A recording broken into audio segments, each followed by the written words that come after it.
ఇప్పుడు ఆయన కలిగి ఉన్నది ఏంది? ఆత్మను కలిగి ఉన్నాడు, శక్తిని కలిగి ఉన్నాడు, సమృద్ధిని కలిగి ఉన్నాడు. నాతో కలిగి ఉన్నదే నీకు ఇస్తున్నాను, యేసు నామంలో లే అన్నాడు. హల్లెలూయా. ఈరోజు ప్రతి కొరత యేసు నామంలో తీర్చబడును గాక. ప్రతి కుంటితనము, ప్రతి గొడ్డుతనము, ప్రతి ఎండిన స్థితి యేసు నామంలో తీర్చబడును గాక. హల్లెలూయా. మనం ఎండిన స్థితిలో ఉండడానికి వీల్లేదమ్మా. మనము లేమిలో, కొరతలో, ఏమీ లేని స్థితిలో, దారిద్రతలో ఉండడానికి వీల్లేదు.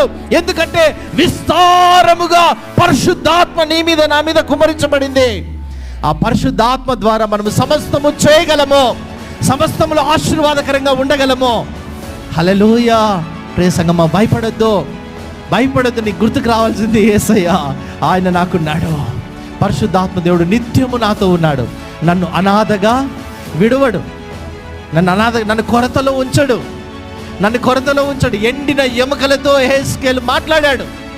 ఎండిన ఎముకల మీదికి జీవవాయువు ఊదగా గొప్ప సైన్యముగా నిలబడింది ఎండిన ఎముకలు. ఏంటంటే ఎండిన ఎముకలు? ఒక వ్యక్తి చనిపోయాడు అనుకో, ఏదో ఒక జంతువు చనిపోయింది అనుకుందాం. చనిపోయేది ఇక్కడ పడివేయబడింది.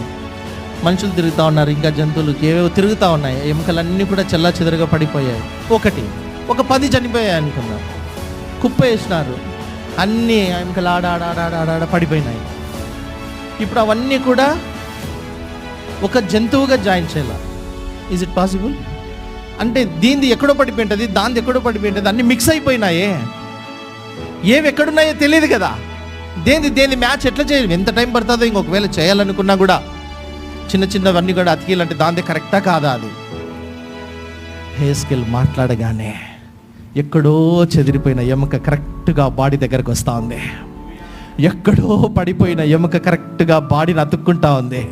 ప్రియ సంగమా, చెదిరిన నీ ప్రతి పరిస్థితి ఆత్మ ద్వారా అతకబడుతుంది. అది ఎక్కడైనా ఉండొచ్చమ్మా, అది ఎక్కడైనా చెదిరిపోయి ఉండొచ్చు. భయపడొద్దు. ఆత్మ దేవుడు నీకు సహాయంగా ఉన్నాడు. ఆయన పలికినప్పుడు అది ఎక్కడ ఉన్నా నీ దగ్గరికి రావాల్సిందే, సమకూర్పు జరగాల్సిందే. యేసు నామంలో అది జరుగునుగాక. మెన్ హల్లెలూయా. ఇది పరిశుద్ధాత్మ దేవుని కార్యము. అందుకే నేను మిమ్మల్ని అనాథలుగా విడువను అన్నాడు. మీరు కొదలో ఉండడానికి వీల్లేదు, మీరు కొరతలో ఉండడానికి వీల్లేదు. సమృద్ధిగా నేను మిమ్మల్ని ఆశీర్వదిస్తాను. హల్లెలూయా.